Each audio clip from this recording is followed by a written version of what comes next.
और जो दूसरे तरीके होते हैं ट्रीटमेंट के, ऑल्टरनेटिव मेडिसिन या थेरेपीज कह लीजिए, वो कितना डैमेज करता है किसी भी मरीज के इलाज को। ज्यादातर पेशेंट्स गूगल ये करते हैं कि बिना कीमो सफल इलाज कैसे, and you know social media is full of that. हमारे हॉस्पिटल के बाहर ही, राजीव गांधी के बाहर रिक्शा घूम रहे होते हैं, उनके पीछे लिखा होता है बिना कीमो बिना सर्जरी के सफल इलाज, गारंटी कार्ड ले जाना ना भूलें। तो इंपॉर्टेंट ये, there are so many people selling cure in the market, so they could be some acharyas, they could be some babas, they should some suited booted people। कुछ लोग बताएंगे मेरे पास वहाँ की डिग्री है, जर्मनी की डिग्री है, कि मेरे पास वहाँ की डिग्री है। कुछ देसी से मतलब आपका क्या है?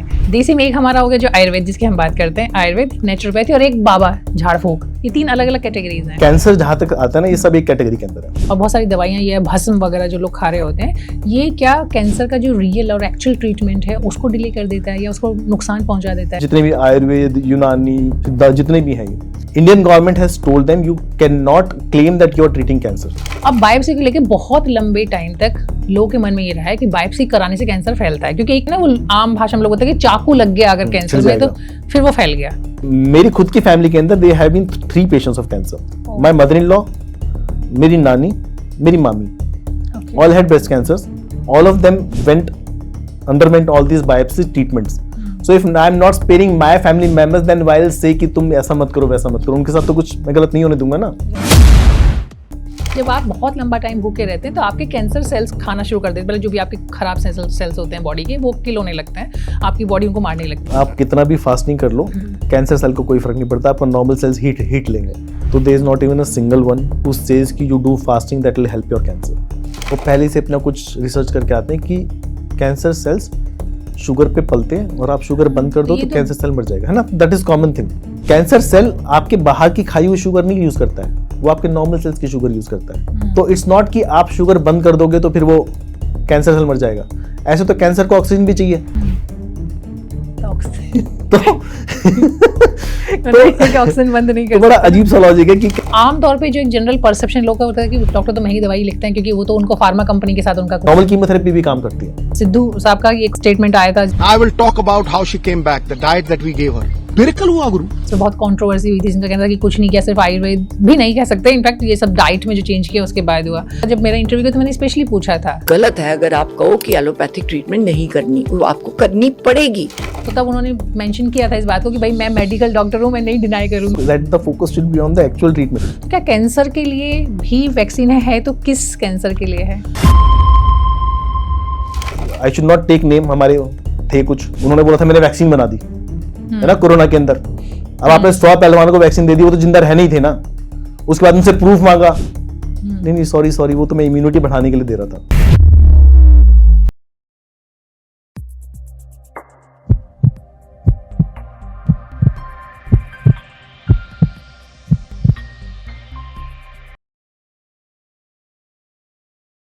नमस्कार, मैं हूं प्रियंका और आप देख रहे हैं हेल्थ ओपीडी।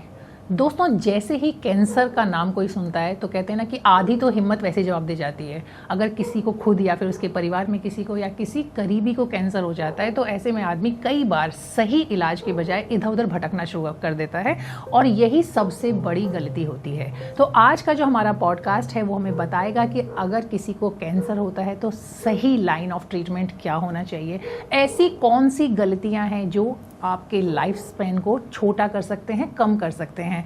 तो आज के हमारे मेहमान हैं डॉक्टर पंकज गोयल। तो डॉक्टर साहब, बहुत बहुत स्वागत है आपका हेल्थ ओपीडी में। Thank you ma'am. Doctor Pankaj Rajiv Gandhi cancer institute और रिसर्च सेंटर के मेडिकल ऑन्कोलॉजी डिपार्टमेंट के यूनिट हेड और सीनियर कंसल्टेंट हैं, और अभी तक हज़ारों लोगों को कैंसर से फ्री यानी मुक्त कर चुके हैं। तो आज हमें बताएंगे कि अगर किसी को कैंसर पता चलता है तो सबसे पहले और सबसे सही इलाज क्या होना चाहिए। साथ साथ वो ये भी बताएंगे कि कौन सी ऐसी गलतियाँ लोग कर बैठते हैं जिनकी वजह से कैंसर जो है वो घातक या फिर जानलेवा साबित होता है। सर, एक्चुअली जब कैंसर की बात होती है तो सबसे पहले तो बात होती है प्रिवेंशन की। कहते हैं वो बेस्ट तरीका है कि आप खुद को बचा पाएं इस बीमारी से। अगर एक बार बीमारी हो जाती है किसी वजह से तो दूसरा बेस्ट तरीका ये है कि आप राइट टाइम पे राइट ट्रीटमेंट ले पाएं और जितना जल्दी ले पाएं। अब दिक्कत वहाँ आती है कि हमारे यहाँ पे बहुत सारे लोग ऐसे होते हैं कि जो कि कभी झाड़ फूक वाले बाबा के पास पहुँच जाएंगे, कभी कुछ खाने के लिए पहुँच जाएंगे, कभी कहेंगे मुझे ये करना है, मैं एक कुछ और ट्राई कर लेता हूँ, उसके बाद आऊँगा इलाज के लिए। अब आप मुझे बताइए कि आपने इतना लंबे टाइम इतने सारे मरीजों को देखा है, तो ये जो डिले करना होता है ट्रीटमेंट में और जो दूसरे तरीके होते हैं ट्रीटमेंट के, ऑल्टरनेटिव मेडिसिन या थेरेपीज कह लीजिए, वो कितना डैमेज करता है किसी भी मरीज के इलाज को? मैम देखिए, जैसे मैं ओपीडी में पेशेंट्स देखता हूँ तो मान के चलिए 10 में से 7 पेशेंट ऐसे होते हैं या तो पता होते हुए ट्रीटमेंट करा नहीं रहे होते हैं या ट्रीटमेंट स्टैंडर्ड ट्रीटमेंट नहीं कर रहे होते हैं, वो कुछ ऑल्टरनेटिव वे में होते हैं। तो उनसे बात करते हैं तो ये महसूस होता है कि वो कहना चाहते हैं कि बीमारी से डर नहीं लगता साहब, इलाज से लगता है। सो that's what happens. So in fact I will give you example of one of my patient. 2-3 साल पहले मेरे पास एक पेशेंट आती, फीमेल पेशेंट, अराउंड 45 और सो।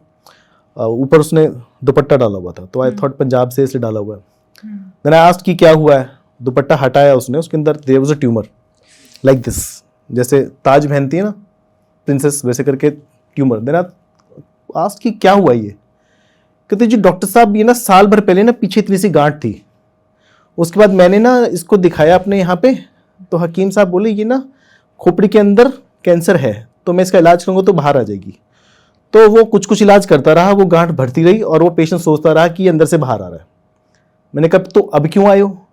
उन्होंने बोला है कि सारा कैंसर बाहर आ गया, तुम जाके साफ करा लो। Oh god. And believe me what was that, उसकी शुरू में बायोप्सी भी हुई थी, that was Ewing sarcoma, highly chemo sensitive, highly radio sensitive. मैं अभी भी उसका ट्रीटमेंट करना चाहता था, आई न्यू कि I can still cure it. I talked about chemotherapy, he just vanished. So ये डर है ट्रीटमेंट का कि कई सारी फीमेल्स हैं, फीमेल्स को लगता है कि मैं बताऊंगी तो घर वाले सब परेशान होंगे, ये बड़ा कॉमन सा है। ब्रेस्ट में लंप है, किसी ने बताया बैठे हुए हैं, या तो जब बहुत बढ़ गया, फूट गया, स्मेल आ गई तो घर वालों को पता चल रहा है, या फिर 4-6 महीने शर्मा के किसी झिझक के अंदर बताएंगी तब पता चलेगा। तो क्यों नहीं बताया? नहीं जी ये तो गांठ तो जी काफी टाइम से थी, इसमें दर्द वर्द तो था नहीं। अब गांठ काफी समय से थी और दर्द नहीं था, तो dear that is a indicator that it is a cancer, तो यू शुड शो अप। उसके बाद दिखाएंगे तो या तो किसी को गायनी में दिखा देंगे आसपास, लोकल जो होती हैं। अब उनको इतना पता नहीं, तो खासकर जो ब्रेस्ट फीडिंग मदर्स होती हैं उनको लगता है कि दूध की गांठ है, तो it just gets delayed, treatment gets delayed. तो जो शुरुआत के अंदर सपोज कोई 0.5 सेंटीमीटर 1 सेंटीमीटर का जब उन्होंने डिटेक्ट किया था, उससे बढ़ के वो स्टेज 3 का हो गया या 4 का हो गया। तो जिस बीमारी के अंदर सिर्फ छोटी सी सर्जरी इनफ रहती, उसमें आपको कीमो भी देनी पड़ रही है, रेडिएशन भी देनी पड़ रही है, या स्टेज 4 हो गया तो सर्वाइवल लिमिटेड हो गया। तो we are having so many patients, it's not कि सिर्फ अनएजुकेटेड क्लास ऐसा कर रही है। I am having patients who are highly educated, insurance है 50 लाख का, पर ट्रीटमेंट नहीं कराया है। वो खौफ है कि पता नहीं हॉस्पिटल जाएंगे तो हमारा क्या हाल हो जाएगा, और कैंसर डिक्लेयर हो जाएगा, हम संभाल पाएंगे नहीं संभाल पाएंगे, कीमोथेरेपी से हम बेड रिडन हो जाएंगे। तो ये सारे मिथ्स दिमाग के अंदर घुसे रहते हैं। इनफैक्ट कुछ पेशेंट्स मुझसे इस बात पे बहस करते हैं कि सर बायोप्सी के बिना इलाज हो तो करा दो। अब जो इमेजिंग जैसे आप करते हो तो that just gives a indication कि पॉसिबिलिटी दिस इज कैंसर। तो those are shadows, you do not treat shadows, you need to have some proof कि what cancer, what type of cancer. Cancer, अब जैसे आप कोई भी कैंसर ले लो, breast का ले लो है या लंग का ले लो, वो एक टाइप का नहीं है। आपके पास 50 पेशेंट्स अगर सामने बैठे हुए ब्रेस्ट के, सबका कैंसर अलग टाइप का है, बायोलॉजी अलग है, रिसेप्टर टाइप अलग है, स्टेज अलग है, एज डिफरेंट है, सबका ट्रीटमेंट अलग होने वाला है। और इंडिविजुअल पेशेंट की भी बात करो तो एक ही पेशेंट के अंदर ट्रीटमेंट 3-4 टाइप से आप कर सकते हो, डिपेंडिंग अपॉन उसकी फिटनेस क्या है या अफोर्डेबिलिटी क्या है। Important is that they should turn up, they should come. इसका एक एग्जांपल देके बताइए कि एक पेशेंट जब बता रहे हैं ना कि 1, 2, 3, 4 पेशेंट, अलग अलग ट्रीटमेंट हो सकते हैं एक ही पेशेंट के, राइट? तो जैसे मैं बताता हूँ, जैसे ब्रेस्ट कैंसर के अंदर ज्यादातर पेशेंट्स के अंदर पहले कीमो दी जाती है, बाद में सर्जरी की जाती है। अब डिपेंडिंग अपॉन रिसेप्टर टाइप क्या है और स्टेज क्या है। तो अब किसी को हम बोलते हैं कि आपकी पहले कीमो होगी, तो वो बताएगा नहीं जी 10 साल पहले हमारे रिश्तेदार की थी, उसकी तो पहले सर्जरी हुई थी, हम तो सर्जरी कराना चाहते हैं। 10 साल पहले जो एविडेंस था उसके बाद और स्टडीज और एविडेंस आया। तो अगर पेशेंट का सपोज रिसेप्टर टाइप जो होता है, ERP या HER2 बोलते हैं, वो एग्रेसिव टाइप का है, तो इनमें हमने देखा है एज पर स्टडीज जो इंटरनेशनल पूरे वर्ल्ड ओवर होती है कि पहले आप कीमो करके सर्जरी करते हैं तो आउटकम अच्छा रहता है, रिकरेंस के रेट्स कम होते हैं। अब यही पेशेंट अगर एल्डरली है, जिसमें मुझे पता है कि पेशेंट ढंग से कीमो को नहीं टॉलरेट करेगा, तो मेरा जो मेन एम है, जो श्रिंकेज है, वो मैं नहीं अचीव कर पाऊंगा, तो possibly I send the patient for surgery. So you do not treat the guidelines, you do not just blindly follow the guidelines, you have to see the patient and then decide. Again, you have to see the affordability also. So एक ही cancer के 4-5 treatment protocols हो सकते हैं, then you have to see कि what patient fits on. Patient घर के पास में घर है, पेशेंट का घर दूर है, आप वीकली साइकिल लोगे, 3 वीकली लोगे, 2 ड्रग रेजिमेंट लोगे, 3 ड्रग लोगे, कीमोथेरेपी यूज करोगे, इम्यूनोथेरेपी यूज करोगे, टारगेट यूज करोगे, टैबलेट्स यूज करोगे, so you have so many things. That's why I always say ChatGPT cannot answer everything. Right, है ना. ChatGPT will just fetch out all the data and serve you कि आप ये ले लीजिए. जो सर्व करेगा पता चलेगा या तो वो अवेलेबल नहीं इंडिया में, है ना, या फिर आप उसको अफोर्ड ही नहीं कर सकते हैं. तो I just want to say कि you if you have something, chat GPT करो, गूगल करो, सब कुछ करो, but you should be doing it in right direction. ज्यादातर पेशेंट्स गूगल ये करते हैं कि बिना कीमो सफल इलाज कैसे, and social media is full of that. Right, and साथ में कुछ रिलेटिव्स होंगे. मैंने देखा कि ना, हम इंडियंस में खासकर एक प्रॉब्लम है, हम सबके अंदर ना एक छोटा सा डॉक्टर या वकील होता है जिसको डिग्री नहीं मिली होती. जैसे मेरे फादर ही है ना, बिजनेसमैन है, तो बड़े भैया वकील हैं. तो कोई अगर लॉ की बात आएगी तो पिताजी बताएंगे, मैं बताता हूँ. तो ऐसे ही खुद को डायबिटीज है, मैं बोल रहा हूँ कि शुगर नहीं खानी है और ये दवाई खानी है, तो शुगर तो खानी है लेकिन ये देसी दवाई में पत्तियां लेके आए, उससे ठीक हो जाएगा. So that is the problem across. Standard treatment no one wants to follow, everyone wants shortcuts. कि बिना, जो मैं बता रहा हूँ, अब हमारे हॉस्पिटल के बाहर ही, राजीव गांधी के बाहर रिक्शा घूम रहे होते हैं, उनके पीछे लिखा होता है बिना कीमो बिना सर्जरी के सफल इलाज, गारंटी कार्ड ले जाना ना भूलें.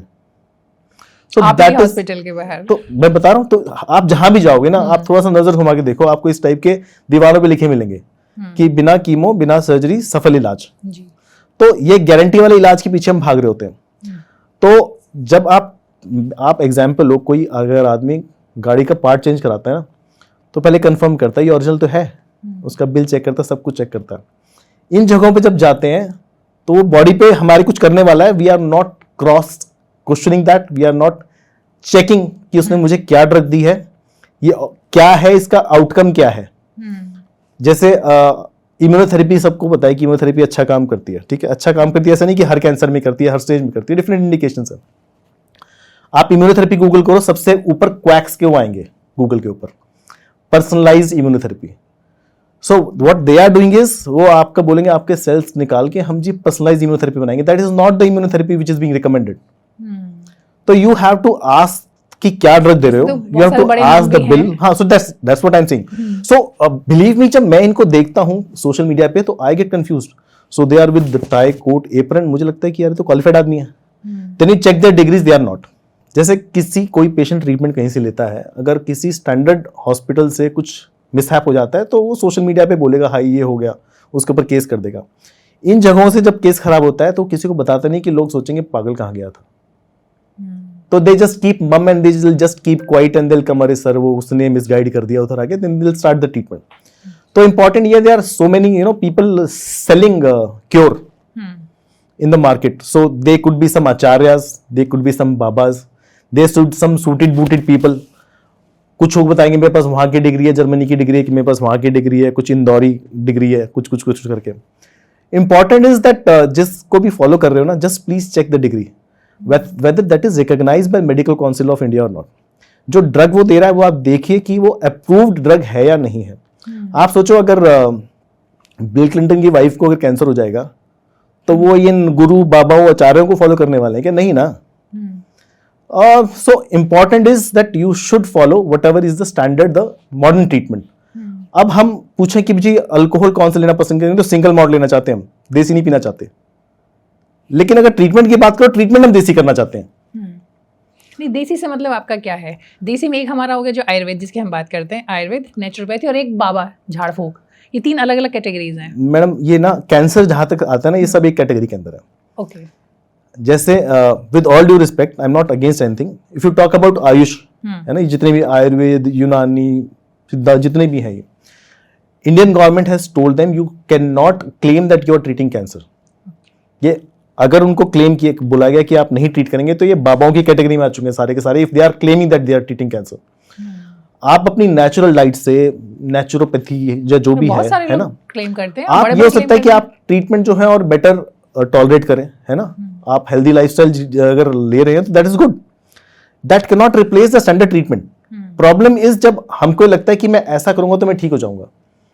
मेरे अंदर विल पावर है, और मैंने, जैसे मेरे पास तो खासकर ज्यादातर फीमेल्स आती हैं, 18-20 साल की लड़की है, ब्रेस्ट कैंसर हो गया, कौन सा वो स्मोक करती घूम रही थी, कौन सा शराब पीती घूम रही थी, तो she has not done anything wrong in the life. उसको ऐसा लगता है मैं मैगी खाती थी ना, मैं बहुत ज्यादा जंक खाती थी सर, इस वजह से हो गया. इस वजह से नहीं हो गया माय डियर. मतलब इट हैपेंस, हुआ तो हुआ, तो you can not find reasoning for everything. वो तो मेडिकल में कहा ही जाता है, आई थिंक 0.5 शायद, कुछ नंबर मुझे पता नहीं डेटा है, बट ये कि उतना आपके पास कोई रीजन नहीं होता किसी भी बीमारी में। मुझसे पूछो, कैंसर में ज्यादातर रीजन नहीं होते।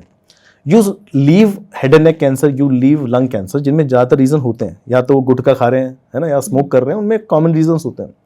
आप उसको छोड़ दो, उसकी बात करो, आप ब्रेस्ट की बात करो, आप ओवरी की बात करो, ज्यादातर इनमें रीजंस नहीं होते। स्टमक की बात करो, इनमें ज्यादातर इनमें कोई कॉज नहीं होता। गॉल ब्लैडर कोई कॉज नहीं है, हो रहा है। सबसे अच्छी बात तब है जो कोई स्मोकर आता है, उसको लंग कैंसर हो जाता है, वो बोले जी अब ये बताओ जी खाने में ऐसा क्या करूं। भाई साहब पहले स्मोकिंग तो छोड़ो, स्मोकिंग तो चल रही है, लेकिन वो कह रहे नहीं खाने में ऐसा क्या करूं कि सब ठीक हो जाए। तो एवरीवन वांट्स कि ट्रीटमेंट छोड़ो, ये तो बड़ा डिफिकल्ट सा जॉब है कि कीमो लो, सर्जरी कराओ, रेडिएशन तो कराओ। उसमें एक्चुअली क्यों ऐसा है, दो चीजें आपने अभी बताई, एक आपने बोला कीमो के बारे में बात की, और दूसरा आपने कहा कि बायोप्सी। अब बायोप्सी को लेकर बहुत लंबे टाइम तक लोगों के मन में ये रहा है कि बायोप्सी कराने से कैंसर फैलता है, क्योंकि एक नॉर्मल बायोप्सी और सर्जरी दोनों कहते हैं ना, वो आम भाषा में लोग बोलते हैं कि चाकू लग गया अगर कैंसर में तो फिर वो फैल गया। ठीक है, exactly, you are to the point. So पहले ना इंसिजन बायोप्सी होती थी, क्या पूरा इंसिजन देके उसको खोल के उसमें सैंपल लेते थे। अभी नीडल बायोप्सी होती है, just you are putting a needle and nothing else, and there is something called seed and soil hypothesis. तो there has to be a seed and there has to be soil which takes that seed. तो जो biopsy करते हो उससे ऐसा कोई cell नहीं निकल रहा है जो जाके जर्मिनेट कर जाएगा कहीं पे। तो unless you know what type of disease you can not treat. There are very few cancers जिनमें बायोप्सी की जरूरत नहीं होती, जैसे लोकलाइज पैनक्रियाटिक कैंसर है ना, ओवेरियन कैंसर है, या जर्म सेल ट्यूमर्स है। फ्यू कैंसर जिनमें बायोप्सी की जरूरत नहीं होती है, आप start the treatment seeing the imaging and also the renal cell carcinoma localise. Barring that जितने भी हैं उनमें आपको बायोप्सी करनी होती है। इनफैक्ट ये बायोप्सी होने से कैंसर फैल जाता है, ये मैं इतना सुन चुका हूं कि मुझे भी डाउट होने लगा है। सो सी, मेरी खुद की फैमिली के अंदर they have been 3 patients of cancer. My mother in law, मेरी नानी, मेरी मामी, all had breast cancers. All of them underwent all these biopsy treatments. So if I am not sparing my family members, then why will say कि तुम ऐसा मत करो वैसा मत करो। उनके साथ तो कुछ मैं गलत नहीं होने दूंगा ना। तो बायोप्सी का जो डर है ना, बायोप्सी का मतलब इंसिजन नहीं है, चीरा नहीं लगा रहे हैं, सिर्फ एक नीडल लगा रहे हैं, हल्के से कुछ सेल्स ले रहे हैं, उस सेल्स को माइक्रोस्कोप में देख रहे हैं। पहले तो डायग्नोज हो, क्या पता कैंसर। अब जैसे बायोप्सी करते हो आप, सपोज कहीं पे कोई लंप है, it can be carcinoma, it can be lymphoma, it can be melanoma, it can be anything. देखिए हर चीज का ट्रीटमेंट आम लोगों वाली भाषा में बताइए आप, ये टेक्निकल। मैम देखिए, जैसे मैं बता रहा हूँ टाइप ऑफ कैंसर्स होते हैं। जैसे आपने सपोज लंग का ले लिया, उसमें आपने नीडल टेस्ट किया, कार्सिनोमा है तो उसकी ट्रीटमेंट अलग है, कैंसर है ना, उसकी सर्जरी भी हो सकती है, कीमो भी हो सकती है। लिम्फोमा है तो उसकी ट्रीटमेंट अलग है, उसमें सिर्फ कीमो की। लिम्फोमा में लिम्फ नोड्स से रिलेटेड कैंसर्स होते हैं, तो वो जब तक आप बायोप्सी नहीं करोगे आपको नहीं पता क्या है। और लंग कैंसर भी अगर सपोज है स्टेज 4 की अगर लंग कैंसर या ब्रेस्ट कैंसर है, हर पेशेंट के अंदर हम सर्जरी और कीमो नहीं करने जा रहे हैं। तो उसकी आप बायोलॉजी देखते हो, उसकी रिसेप्टर टाइप क्या है या उसकी म्यूटेशंस क्या है, वो आप देख के डिसाइड करते हो कि कीमो की जरूरत है भी या नहीं। तो ऐसा नहीं कि कोई आ गया स्टेज 4 का तो उसको कीमो होनी ही जा रही है। In fact believe me, breast cancer के अंदर अगर एडवांस स्टेज 4 के पेशेंट्स हैं, बायोप्सी के बाद 50% of the times we do not give chemotherapy, we give some tablets and it behaves something like diabetes. तो पेशेंट पूछता है क्या हुआ है, बोलता है डायबिटीज हुआ है। कह रहे क्या मतलब सर, तुम गोली खा रहे होगे और ये सब ठीक रहेगा, और गोलियां काम नहीं करेंगे तो गोलियां बदल देंगे, और फिर भी काम नहीं करेंगे तो जैसे इंसुलिन का इंजेक्शन होता है वैसे कुछ इंजेक्शन देंगे, that is it. Survival is going to be in years. So metastatic stage 4 breast cancer भी we have been seeing people from past 8 years 10 years। Even lung cancer की हम बात करें, जो सर्वाइवल पहले 6 महीने होता था, वो आजकल पेशेंट्स 4 साल 5 साल सर्वाइव कर रहे हैं। तो मैं एडवांस स्टेज की बात कर रहा हूँ। जो लोकल अर्ली स्टेज में पकड़ गया है तो वो तो आप समझ के चलो कि ज्यादातर सारे क्योर हो जाते हैं। In fact I see more of these women cancers. So अब जो हम ट्रीटमेंट करते हैं, जैसे स्टेज 3 में भी अगर पेशेंट आया है तो ट्रीटमेंट इतनी एडवांस हो गई है कि जब हम कीमोथेरेपी देते हैं पहले 6 साइकिल टारगेट थेरेपी के साथ करके, जैसे HER2 पॉजिटिव रहता है या TNBC होता है, उसमें इम्यूनोथेरेपी देते हैं। जब पेशेंट सर्जरी के लिए जाता है, उसका जब स्पेसिमन माइक्रोस्कोप में चेक होता है, तो जो शुरू में 8 सेंटीमीटर का लंप था, 2-2 सेंटीमीटर के नोड थे, वो गायब हो जाते हैं, उसमें कैंसर सेल होता ही नहीं है, which is called pathological complete response. So treatment is that advance. और किसी में अगर सपोज पैथोलॉजिकल कंप्लीट रिस्पॉन्स नहीं आया, कुछ अंश रह गए थे, शरीर में नहीं रह गए, शरीर से तो बाहर निकल गए, उस बायोप्सी सैंपल में थे, तो हम ट्रीटमेंट को थोड़ा और मॉडिफाई करते हैं कि वो आगे आने की संभावना और ही कम हो जाए। तो हमेशा पेशेंट पूछता है सर ऐसा करा के आएगा तो नहीं। हम सब ना संभावनाओं में जी रहे हैं, है ना, हमारी जीने की संभावना ना तो 0 है ना 100 है। तो हम अपने चांसेस जो हैं वो बढ़ा रहे हैं कि हम वापस बीमारी ना आए। सो यू शुड मेक श्योर कि आप बेशक सरकारी अस्पताल में जाओ अगर आप अफोर्ड नहीं कर सकते हो, या फिर जैसे हमारे हॉस्पिटल हैं जिनके साथ हमारी एनजीओ अटैच्ड हैं, या फिर कुछ फंड्स हम ले लेते हैं। इनफैक्ट क्यूरेटिव पेशेंट्स के लिए हम 5-5, 7-7, 8-8 लाख रुपए अरेंज कर लेते हैं। In fact last 2 months back we had someone कि उनकी मेड है and they want to get her treated and they were well off and they said कि we will spend anything. So we made sure कि they do not spend much. अच्छाई को ना थोड़ा preserve करना होता है ताकि आगे किसी और के लिए भी बची रहे। तो we gathered around 6 to 7 lakh rupees, 2-3 lakh रुपए उन्होंने अरेंज किए and best of the therapies we could manage and she just got cured. That is a beauty. So issue is first of all when there is some doubt, do not shy away, घबराए नहीं, डरे नहीं कि हाय पता नहीं क्या हाल हो जाएगा। किसी भी स्टैंडर्ड हॉस्पिटल के अंदर as per your affordability, it can be a private, it can be a government, or it can be a non-profit making like our hospital Rajiv Gandhi. Go there and get standard treatment. Not deviate। खासकर जैसे मैं बनिया family से हूँ ना, बनियों में बड़ी problem है। किसी को कुछ हो जाएगा उसके खूब सारे रिश्तेदार आ जाएंगे, बताएंगे अरे तू कहाँ से जहर चढ़ाने जा रही है, मैं तेरे को बताती हूँ। In fact, believe me, my wife, who is a medic, she had jaundice. Both of us are medics.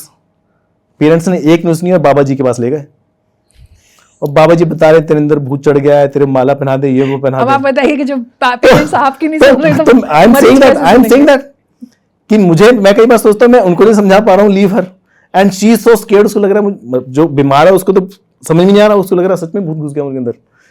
और उसके बाद जो बाबा जी थे वो 2 साल बाद आए, बाबा जी को खुद को कैंसर हो गया तो उनका फिर भूत मैंने ठीक किया। तो so this is what happens, they know कि they are fooling people, they know they do not have anything, they are just selling the cures, the sentiments की हाँ। और मैंने देखा ये they are having big setups, many of them are having big setups। आप जाओगे जी। अच्छा ये बताइए कि फिर क्या होता है ऐसा, जिन बाबाओं की आप बात कर रहे हैं या सो कॉल्ड बाबा मान लीजिए या जो भी ट्रीटमेंट करने वाले हैं, बहुत सारे लोग ठीक हो जाते हैं उनके पास जाके। So I tell you there are 2 things। मैंने इस पे काफी सोचा कि हाँ जो बोलते हैं कुछ तो इन्होंने अपने खुद के चिल्ले चपाटे घुमाए होते हैं, है ना, जो इधर उधर बोलते रहते हैं कि ये हो गया वो हो गया। जो भी पेशेंट आएगा उसके साथ में 2-4 बैठे होंगे जो उसको कुछ कुछ ज्ञान दे रहे होंगे, पर्ची भी खोलते हैं बहुत सारे, तो वो भी हाँ, अपने ज्ञान दे रहे होंगे। या फिर उधर फोन पे कोई लगा होगा कि अरे वो डॉक्टर साहब आने वाले, वो यूएस गए हुए हैं, वो इधर से आ रहे हैं उधर से आ रहे हैं, तो पूरा माहौल बना के रखते हैं। मेरे को कुछ पेशेंट ने बताया तो उनको लगता है तो यार बहुत बड़ा आदमी है, तो कर कुरा के एक वो उन पे इतना भरोसा होता है कि वो ट्यूमर बढ़ रहा होता है और वो उसको बोल रहे होते हैं ऐसे ही ठीक होगा, शुरू में बढ़ेगा, घबराना नहीं। They stick to them 6 months 8 months before, जब तक वो बिल्कुल ही बुरा हाल नहीं हो जाएगा तब तक they will not turn up. तो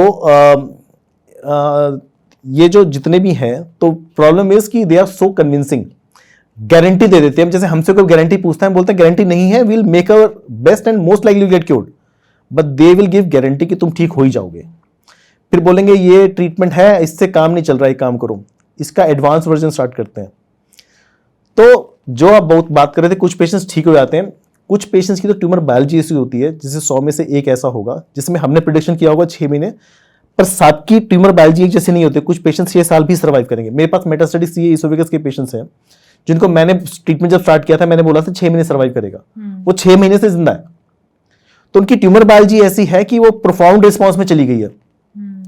तो 100 में से जो 1-2 है ये हर जगह बोलेंगे हम ठीक हो गए, बाकी 97-98 तो एग्जिस्ट नहीं करते कि किसी को कुछ बोलेंगे, ठीक है। और दूसरा क्या है कि कई बार ये अपनी जो मेडिसिन देते हैं उसके अंदर एलोपैथिक मेडिसिन भी दे रहे होते हैं, तो पेशेंट को नहीं पता होता उसमें एलोपैथिक मेडिसिन जा रही होती है, कुछ टैबलेट्स की फॉर्म में जा रही होती हैं, तो वो काम कर रही होती है। जैसे कि आपने देखा होगा कि एस्थमा का ट्रीटमेंट होता था वो मछली वाला, बाद में डिस्कवर किया मछली के पेट के अंदर स्टेरॉइड डाल रखा था, है ना। एक सीजर्स का इलाज होता था ऋषिकेश के अंदर, पता चला 3-4 एलोपैथिक एंटी एपिलेप्टिक ड्रग्स को कूट के उसकी पुड़िया बना के वो दे रहे हैं, उनको लग रहा है हम पुड़िया वाला इलाज कर रहे हैं, करो एलोपैथिक रहे। तो I am not against any traditional medication, only thing is कि you should have some randomised trial to prove that you are what you are doing is correct and it's proven. हमारे बाप दादा के जमाने में जो इलाज वो तब करते थे वो आज भी करते हैं। वो जो भी ड्रग यूज करते हैं उसका कोई सर पैर नहीं कि कहाँ से आ रही है, उसकी क्या डोजिंग है, उसका क्या साइड इफेक्ट है। इनफैक्ट मेरे पास एक पेशेंट फिजी से आई, ठीक है जी, पेशेंट थी सीए ओवरी की, मैंने उसको कीमो स्टार्ट की और वो सेल काउंट बिल्कुल जुप हो गया, रीनल फंक्शन डिरेंज हो गया, and I was so confuse कि this is not the way patient behaves on chemotherapy. तो I kept scratching my head कि क्या हुआ। फिर मैंने उससे ऐसे ही पूछा, मैंने कोई देसी तो कुछ नहीं खा रही है, शी कम्स अप, दो भस्म की बोतलें। मैंने कहा तू फिजी से यहाँ पे आई थी इलाज कराने के लिए? कह रही नहीं, वो पिछले हॉस्पिटल में ना साथ वाले बेड पे थे ना, उन्होंने बोला कि ये कर लो, इससे ठीक होएगा। तो ट्रीटमेंट साथ ले रही थी या नहीं? हमारा ट्रीटमेंट तो स्टार्ट कर दिया, मुझे ये नहीं बताया कि साथ में देसी खा रही है वो। फिजी से आई है मॉडर्न ट्रीटमेंट के लिए, हमारे इंडियन पेशेंट ने उसको बोल के भस्म पकड़ा दी। अब ये जो भस्म होती है इनमें हैवी मेटल्स होते हैं। हैवी मेटल क्या करता है, किडनी में डिपॉजिट हो जाएगा, बोन मैरो पे डिपॉजिट हो जाएगा। तो जैसे ही वो कॉम्प्रोमाइज किडनी, कॉम्प्रोमाइज मैरो पे आप कीमोथेरेपी देना स्टार्ट करोगे, वो सब जुप हो जाएगा। तो किडनी फंक्शन डिरेज हो जाएगा, लीवर फंक्शन डिरेज हो जाएगा, सेल काउंट बिल्कुल क्रैश हो जाएंगे। बिल्कुल, ये क्वेश्चन मेरे मन में था, आपने पहले ही उसका आंसर दे दिया। मैं जानना चाहती थी कि ये जो थेरेपीज होती हैं और बहुत सारी दवाइयाँ, ये भस्म वगैरह जो लोग खा रहे होते हैं, ये क्या कैंसर का जो रियल और एक्चुअल ट्रीटमेंट है उसको डिले कर देता है या उसको नुकसान पहुंचा देता है? मैम क्या है ना कि आप जो ये मेडिकेशन दे रहे हो, इनका इंटरेक्शन कहीं पे भी टेस्टेड नहीं है। यूएस में या यूरोप में, जो भी डेवलप्ड कंट्रीज के अंदर ये सारे ड्रग्स डेवलप हो रही हैं, उन्होंने तो कोई ट्रायल किया नहीं है कि इस भस्म के साथ इसी का इंटरेक्शन है। तो इनकी इंटरेक्शन किसी को पता ही नहीं है। कई सारे क्या करते हैं, लीवर के एंजाइम्स को चेंज कर रहे होते हैं, उनकी जो एक्टिविटी है। और ये लीवर एंजाइम्स आपकी कीमोथेरेपी के ऊपर भी, एब्जॉर्प्शन पे, मेटाबॉलिज्म पे अंदर इफेक्ट करते हैं। तो जब पेशेंट पूछता है ना सर मैं ले लूं क्या वो भी दवाई, तो मैं उसको बोलता हूँ यार मुझे ये नहीं पता तेरी दवाई बीमारी से लड़ेगी या तेरी दवाई मेरी दवाई से लड़ेगी। तो अल्टीमेटली इस इंटरेक्शन की वजह से कई बार टॉक्सिसिटी बढ़ जाती है। तो देखो, अगर नेचुरल कुछ कर रहे हो आप ये हल्दी वल्दी ले रहे हो, है ना, कुछ पत्ते पुत्ते खा रहे हो और ये ग्रीनली जो भी कुछ कर रहे हो, that doesn't make much of a difference, है ना, दैट इज ओके। नेचुरल आप जो भी कुछ कर रहे हो, दैट इज फाइन। बट अगर आप कुछ ऊपर से ले रहे हो जो कि आपको नहीं पता क्या है, then you should not do that. Ultimately your treatment will be compromise, you will have severe toxicity and then you will blame कि ये ट्रीटमेंट शुरू किया तो देखो क्या हाल हो गया। सो जैसे हमारे ना, मैं हरियाणा से हूँ, तो वहां एक कहावत है कि दाई से पेट छुपाए क्या हो। तो you should not try to hide these things from your doctor, so you should be honest. Very important actually, इस एस्पेक्ट पे नॉर्मली कोई बात नहीं करता है कि आप जो दूसरी चीज़ अपने साथ में ले रहे हैं। अगर डाइट की बात है तो वो तो ऑफ कोर्स, अगर आप जितना हेल्दी डाइट लेंगे तो वो तो मतलब चाहे आप एलोपैथी की बात करें, चाहे आप किसी भी पैथी की बात करें, तो वहाँ पे तो डाइट तो हेल्दी होनी चाहिए। आप भी रिकमेंड करते होंगे अपने पेशेंट्स को। बट ये जो साथ में मेडिकेशन हो जाता है, कुछ भी, चाहे वो पुड़िया है, भस्म है या लाल पीली गोलियां हैं, वो जो साथ में लेते हैं, वो कहीं ना कहीं आपका जो रियल ट्रीटमेंट है, सही ट्रीटमेंट है, उसको डैमेज करता है। आपने ये अच्छा पॉइंट टच किया, ये डाइट का ना। कई सारे पेशेंट्स, कहीं 9 में से 10 में से 8 पेशेंट मुझे ये बोलते हैं सर वो शुगर बंद कर दूंगा। मैंने कहा ये कहाँ से आया?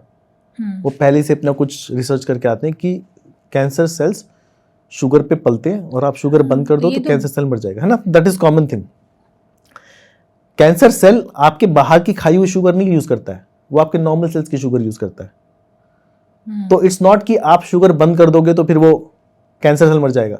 ऐसे तो कैंसर को ऑक्सीजन भी चाहिए। तो ऑक्सीजन बंद नहीं कर, बड़ा अजीब सा लॉजिक है कि कैंसर सेल। बट आप मुझे बताइए कि अगर जैसे बाहर की शुगर से फर्क नहीं पड़ता, लेकिन अगर आप बंद कर देते तो बेनिफिट होगा ना? मैं आपको बताता हूँ क्या होगा मैम। अल्टीमेटली आप ये जब बिल्कुल जीरो शुगर, जीरो कार्ब कर देते हो ना, तो आपका जो नॉर्मल सेल्स है वो डिप्राइव हो रहा होता है। कैंसर सेल्स तो मजे कर रहा है आपके नॉर्मल सेल से लेके न्यूट्रिशन। तो अल्टीमेटली आपका न्यूट्रिशन जो है अफेक्ट नहीं होना चाहिए। शुगर इन जनरल कम लेना चाहिए किसी को भी, है ना, that is not healthy to have lot of sugars. But जो आप ये सोच रहे हो कि शुगर बंद कर दोगे तो कैंसर सेल मर जाएगा, कई सारे पेशेंट्स फास्टिंग थेरेपी पे हैं, है ना, कहीं से कोई ट्रीटमेंट ले रहा है, उसने भाई साहब फास्टिंग पे डाल दिया, 15-20 किलो वेट कम हो गया और उसको लग रहा है इससे कैंसर ठीक हो जाएगा। जैसे किडनी के पेशेंट्स में बड़ा कॉमन होता है। पर फास्टिंग के लिए तो हमारा मॉडर्न मेडिसिन भी अप्रूव करता है, हमारे पूरा उसके ऊपर नोबेल पुरस्कार मिल चुका है। फास्टिंग का बेसिक लॉजिक ये है कि आपका न्यूट्रिशन ठीक हो, ओवर नरिश नहीं हो, आपकी ओबेसिटी ना हो। ये अक्सर होता है, इसमें यही कहा जाता है कि जब आप बहुत लंबा टाइम भूखे रहते हैं तो आपके कैंसर सेल्स को खाना शुरू कर देते हैं, मतलब जो भी आपके खराब सेल्स होते हैं बॉडी के, वो किल होने लगते हैं, आपकी बॉडी उनको मारने लगती है। नहीं मैम, ऐसा नहीं है। बट ये आप कितना भी फास्टिंग कर लो, कैंसर सेल को कोई फर्क नहीं पड़ता, आपका नॉर्मल सेल्स हीट लेंगे। अगर आप ओबीज हो then do correct your weight, that will help. Normal weight हो तो this fasting, intermittent fasting, keto diet and all this will not help. Ultimately आपकी इम्यूनिटी डाउन होने वाली है, आपकी न्यूट्रिशन डाउन होने वाली है। तो यू शुड मेक श्योर कि you should have high protein diet, good protein diet, और थोड़ा बहुत शुगर कार्ब चाहिए बॉडी को। तो you can not just starve yourself, ultimately you will be starving yourself to death. पिछले 10 साल के एक्सपीरियंस में मल्टीपल इंटरनेशनल कॉन्फ्रेंस अटेंड करके और 1000 से ऊपर ऑन्कोलॉजिस्ट के साथ में टच में रहता हूँ, तो there is not even a single one who says कि you do fasting that will help your cancer. Okay, So that is the fact. Your fasting is not going to help cancer. Your cutting sugar will not help cancer. हाँ, क्या help but your health definitely will improve. If you are taking excess sugars, excess carbs, ये मैदा वैदा नहीं खाते हैं तो that is anyway good. है ना? Exercise कर रहे हैं तो exercise in anyway is good. It could be yoga, it could be running, it could be strength exercise. In fact जो मेरे पेशेंट्स कीमोथेरेपी पे होते हैं, टेल देम कि you have to be active. If you are working please do continue. तो ऐसा नहीं है कि ट्रीटमेंट स्टार्ट हो गया तो कुछ पेशेंट्स बोलते हैं सर मैं रिजाइन कर दूं जॉब से. No, you need not. आप अपना काम करते रहिए, बीच में कभी वीकनेस होगी छुट्टी मार लो. So in fact there are so many young people who are under this trauma कि अब कैंसर हो गया अब तो कुछ नहीं कर सकते हम. That is not the fact. So most of the patients, even on chemotherapy, I tell them कि you continue your whatever you are doing. In fact, one of my patient was there. पहाड़ों में उसका कुछ तो home stay है. तो she was in fact keen कि sir मेरा ना म्यूजिक कॉन्सर्ट है, मुझे वो अटेंड करना है. तो I shift my dates. You go and do that. Another young patient who said कि सर मुझे ना दुबई जाके मुझे ना स्काई डाइविंग करनी है तो मुझे फिटनेस दे दो. अरे why not यार, do it. Only thing is she said कि मैं पोर्ट निकाल दो, ये उसमें हार्नेस में फंसेगा. So then I said you need not do that. Ultimately she clicked herself on treatment. She did everything and she's fit and fine. And believe me, she's advanced stage 4 disease. Father से discussion होती थी कि शादी करना चाहती है. I used to say कि survival ज़्यादा नहीं है. Again, it's been 4 or 5 years. She is complete remission. She married.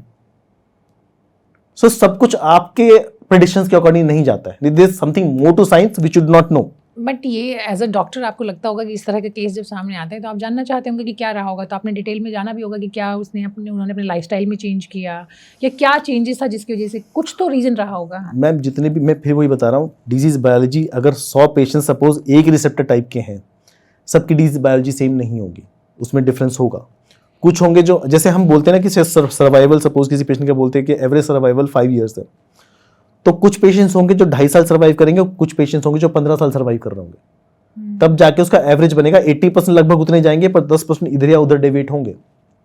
सो अब मैं बोलूं कि देखो मेरी वजह से तुम 15 साल हो, नहीं, वो अपनी किस्मत है कि उसकी डिजीज बायोलॉजी ऐसी थी, उसका रिस्पॉन्स इतना अच्छा है कि वो 15 साल से अलाइव है.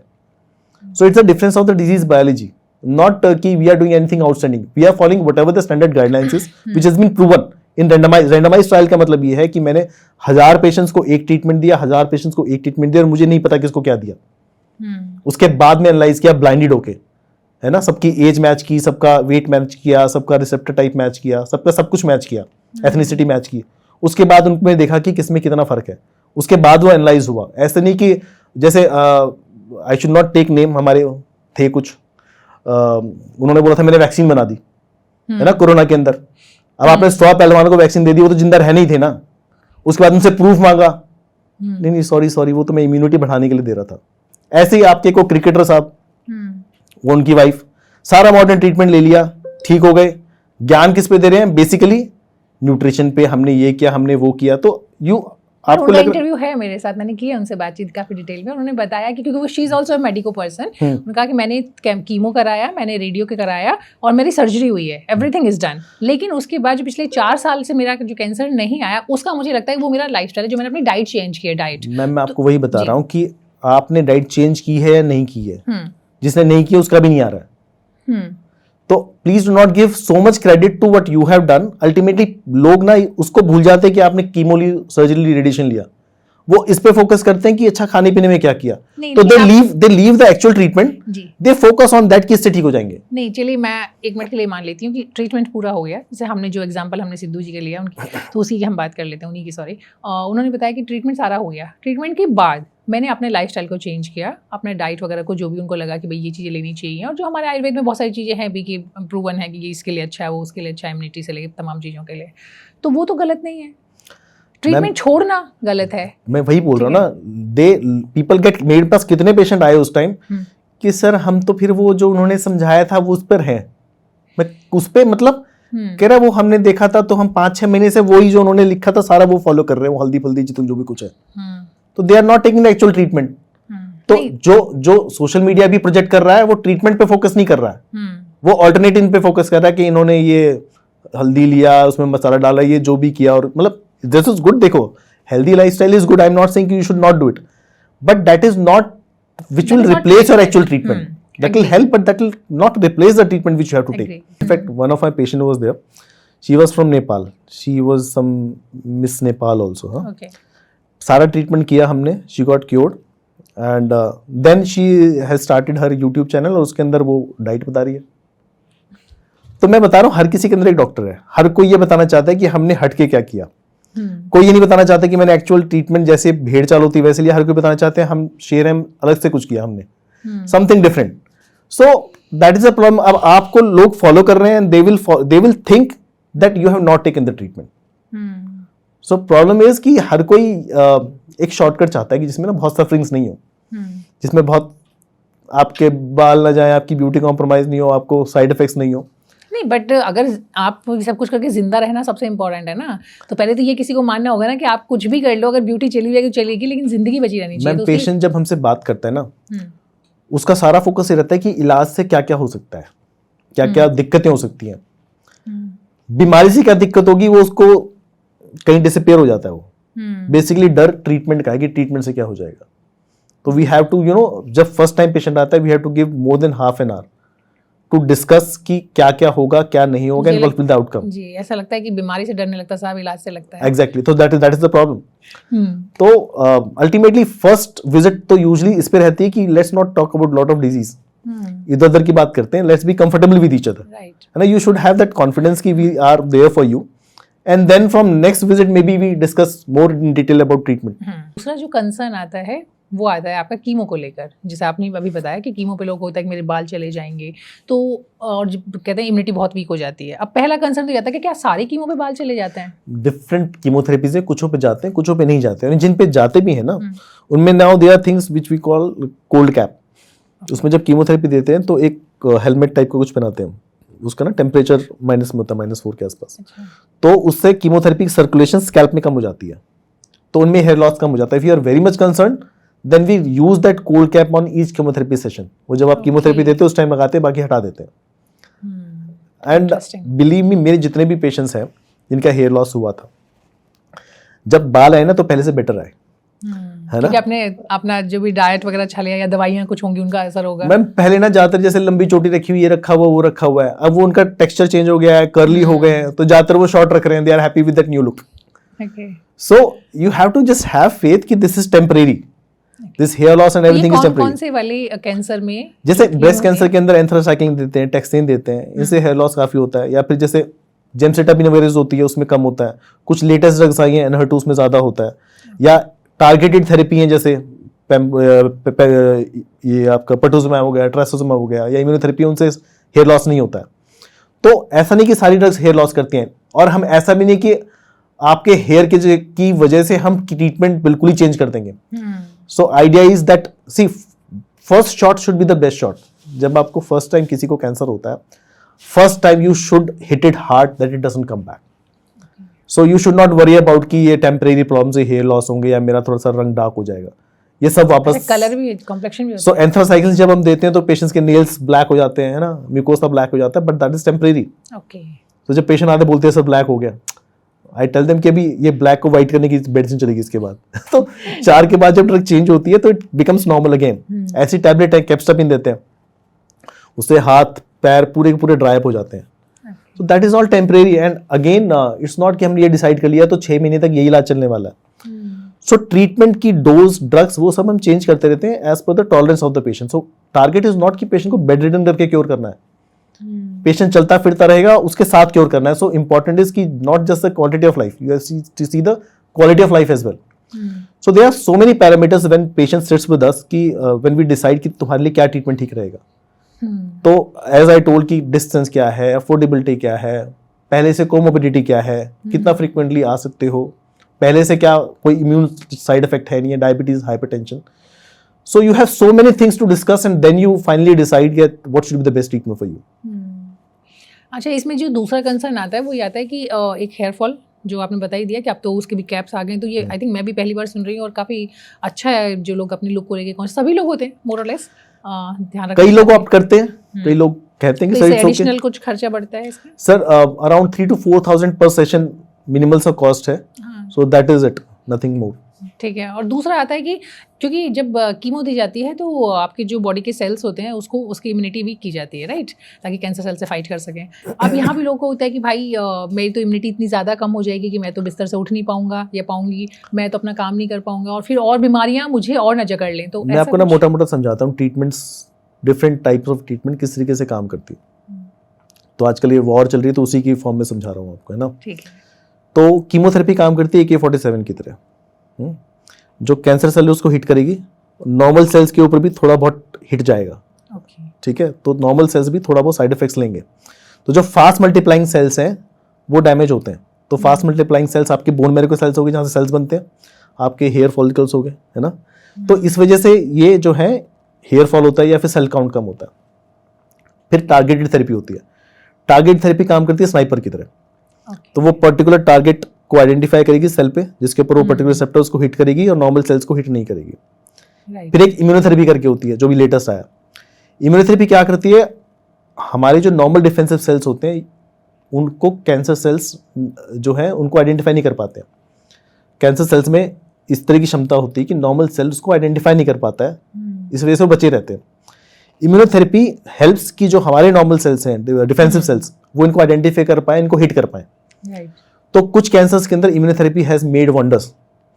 तो जो कई सारे कैंसर्स हैं जिनमें सर्वाइवल सपोज 6 months 12 months होता था वो बढ़ बढ़ के 3-3 4-4 साल हो गया। तो नॉट अगेन जैसे हर पेशेंट कहता है मुझे इम्यूनोथेरेपी चाहिए, so it's not that it works everywhere. पीछे एक न्यूज़ खूब सारी उड़ी थी कि एक ड्रग आ गई जिससे पूरा सारा कैंसर क्योर हो जाता है। वो कुछ सबसेट ऑफ पेशेंट्स थे, कोलोन कैंसर के सबसेट ऑफ पेशेंट्स थे जिसके अंदर इम्यूनोथेरेपी ड्रग यूज की थी अर्ली स्टेज के अंदर और सारे के सारे क्योर हो गए थे। So specific you have to know कि किस टाइप के कैंसर में, किस स्टेज के कैंसर में, किस रिसेप्टर टाइप के कैंसर में, किस एक्सप्रेशन के कैंसर के अंदर काम करेगी और कितना काम करेगी। तो जो इम्यूनिटी की हम बात कर रहे हैं तो यूजुअली पेशेंट्स पूछते हैं कि सर मेरी इम्यूनिटी डाउन हो जाएगी, घर में छोटे बच्चे हैं, शादी में जाऊं नहीं जाऊं, है ना, you have so many, office जाऊं नहीं जाऊं। एक होती है ब्लड कैंसर का ट्रीटमेंट जो होता है ना, ल्यूकीमियाज का, उनमें आपकी इम्यूनिटी बिल्कुल ऑलमोस्ट जीरो हो जाती है, जिसमें आपको अलग से रखा जाता है रूम्स के अंदर कुछ दिन के लिए, आपको एक्सपोज नहीं किया जाता। जो नॉर्मल कीमोथेरेपी हम देते हैं सॉलिड ट्यूमर्स में, जो भी होगी, ब्रेस्ट, ओवरी, लंग, जो भी हो गया, उसमें इम्यूनिटी प्रोफाउंड डाउन नहीं जाती है, सेल काउंट थोड़े बहुत कम होते हैं। तो हम उनको ये बोलते हैं कि बच्चे घर में है तो कोई प्रॉब्लम नहीं है, शादी में जाना है जाओ, भीड़ भाड़ में मत जाओ जहाँ कोई लोग खांस रहे हो, चीख रहे हो, पार्क जाते हो जाओ, मॉल जाते हो जाओ, ऑफिस जाते हो जाओ, you will not be bedridden, you will be moving around. So ultimately that depends on your willpower, that how good you feel. So ultimately you should know, you should have that confidence कि आपको bedridden नहीं करने जा रहे हैं, you will be good enough. Mask लगा के जाना चाहिए। अगर आप किसी भीड़ में जा रहे हो जहाँ पे आपको ये नहीं पता है, भी जैसे आपको मैरिज में जाना है, अटेंडेंस लगा के आनी है, तो you wear a mask and go there. अब वहाँ पे 50 लोग हैं, कौन बीमार है कौन नहीं है ये नहीं पता ना, तो भीड़ के अंदर हम बोलते हैं। अदरवाइज ऐसा नहीं कि रूटीन में बोल रहे हैं कि तुम अगर सपोज मॉल जा रहे हो तो मास्क लगाने की जरूरत है, तो it's not that down, it gets compromise, but you not be afraid कि आप बाहर जाते आपको कोई इन्फेक्शन हो जाएगा। लेकिन नॉर्मल लाइफ कितने दिन में, जैसे कीमो आप बंद करेंगे तो आप नॉर्मल हो जाएंगे पहले की तरह? सो बॉडी टोटल रिकवरी के अंदर it takes around 2 to 3 months, है ना। कुछ आपको कुछ नमनेस हो रही होती है, कई बार वीकनेस हो रही होती है, आपके सारा जो एंडोक्राइन फंक्शन है, जो हार्मोनल प्रोफाइल है वो डिस्टर्ब होती है, तो that takes time. So periods हैं वो जैसे कई बार 1-2 साल के लिए रुक जाते हैं, so that takes time to recover, but then और क्या हो सकता है, क्योंकि टेस्ट मैंने अक्सर सुना है लोगों को कि भूख कम लगने लगती है, मुंह का स्वाद बदल जाता है, तीखा लगने लगता है। तो यूजुअल साइड इफेक्ट्स जो रहते हैं, एक तो फटीग होता है ना कि थकान हो रही है, एक hair loss goes without saying in many of these chemotherapies, irrespective कि कौन से कैंसर में यूज हो रही है, वो ड्रग क्लास है कि वो यूज होगी तो फिर वो हेयर लॉस होगा उसके अंदर। उसके अलावा मेनली प्रॉब्लम्स होती हैं जो इम्यूनिटी से, जो हम बात कर रहे हैं, अगर सेल काउंट ज्यादा कम हो गया है तो इन्फेक्शन पकड़ लेता है पेशेंट, तो डायरिया हो सकता है, निमोनिया हो सकता है ना, इस तरह की प्रॉब्लम हो सकती है, वॉमिटिंग हो सकती है। कुछ ड्रग्स हैं जिनमें वॉमिटिंग बहुत ज्यादा होती है।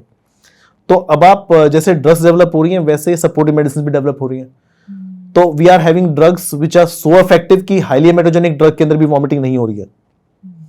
तो जैसे जैसे साइंस डेवलप कर रही है, we are having even better things. पहले जो पेशेंट होता था कि एंथ्रासाइक्लिन दिया है वो वॉमिट किए जा रहा है 10 दिन तक, अभी we are having newer medicine जिसके बाद वॉमिटिंग वगैरह का इशू नहीं है। राइट। तो पहले तो हम ये जानना चाहेंगे कि कॉस्ट क्या है, वो आप जरूर बताएं, हमें एक रफ आइडिया। लेकिन उसके साथ मैं ये भी जानना चाहूंगी कि जो जिसका रेट कम है, क्या वो उसका इफेक्ट, उसका असर, उसका प्रभाव कम होगा महंगी दवा के मुकाबले? ऐसा नहीं, देखो जो ड्रग लेटेस्ट आई है वो कॉस्टली ज्यादा होगी, जो लेटेस्ट होगी, जो ओल्ड एज ड्रग है जिसके जेनरिक्स आ चुके हैं Okay. उसकी कॉस्ट फॉल कर जाएगी। जैसे आप ट्रेसिसोमैब को ले लो, है ना, ये जब आई थी 15-20 साल पहले, तब ये 70-80 हज़ार रुपए की तब थी। आज की डेट में सोचोगे तो उसकी प्राइस कहाँ हो गई, है ना। अब उसके जेनरिक्स आ रखे हैं 17-18 हज़ार के अंदर है। तो ऐसा नहीं कि ड्रग खराब है, वो ड्रग खराब नहीं है, उसका जो इनोवेटर था वो खत्म हो गया, जो भी पीरियड था 4 साल 5 साल, उसके बाद जेनरिक्स आ गए तो कॉस्ट कम हो गई है। इनफैक्ट जो लेटेस्ट मेडिसिन भी हैं वो जब लॉन्च होती हैं इंडिया में तो शुरुआत में तो वो लॉन्च होती है वही डॉलर के रेट के अंदर जो रुपीज़ के इक्विवेलेंट होता है। फिर कंपनी उसको फाइन ट्यून करती है क्योंकि फिर पेशेंट खरीद ही नहीं सकता यहाँ पे। तो फिर उस पर पेशेंट रेजिस्टेंस प्रोग्राम्स आते हैं, है ना, जैसे कि आपने 5 बार दिया और अगले 17 डोजेस फ्री मिल गए। तो इस तरीके से कॉस्ट कटिंग कर देते हैं, तो उसकी कॉस्ट जो है 1/4, 1/5, 1/6 रह जाती है।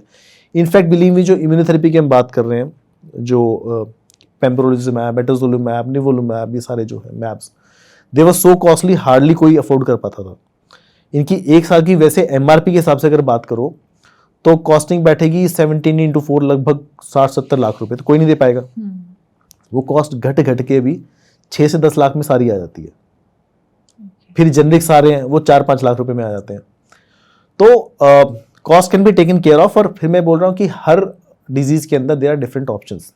ऐसा नहीं कि यही ऑप्शन है, you have cheaper options also. जब ये ड्रग्स नहीं थी तब भी तो पेशेंट क्योर हो रहा था ना। लेकिन आप ये बताइए कि ऐसे डॉक्टर, आई एम सॉरी, मैं सीधा जाना चाहूँगी, बहुत कम डॉक्टर ऐसे होंगे जो कि आपको बताएंगे कि ये ऑप्शन, ये वाली मेडिसिन है, ये वाली मेडिसिन है, इसका कॉस्ट इतना है, इसका इतना है। आमतौर पे जो एक जनरल परसेप्शन लोग का होता है कि डॉक्टर तो महंगी दवाई लिखते हैं क्योंकि वो तो उनको फार्मा कंपनी के साथ उनका कुछ एसोसिएशन है। देखो, this depends on the honesty of the doctor. जब पेशेंट मेरे सामने बैठता है ना तो I usually make an assessment कि what is their affordability, and I make sure कि जब ये रूम से बाहर जाए तो ये जो भी चूज करे ये सोच के जाए कि मैं वर्ल्ड का बेस्ट ले रहा हूँ। After 6 months, after 3 months he should not think कि मेरी माँ का इलाज मैं अच्छे से नहीं करा पाया। कई बार सस्ते और बहुत महंगे इलाज के आउटकम में बहुत ज़्यादा फर्क नहीं होता है। तो जो हम सिग्निफिकेंट पी वैल्यूज और ये सब जो लेते हैं स्टैटिस्टिक्स, कई बार महीने भर के फर्क के अंदर ड्रग चेंज हो जाती है।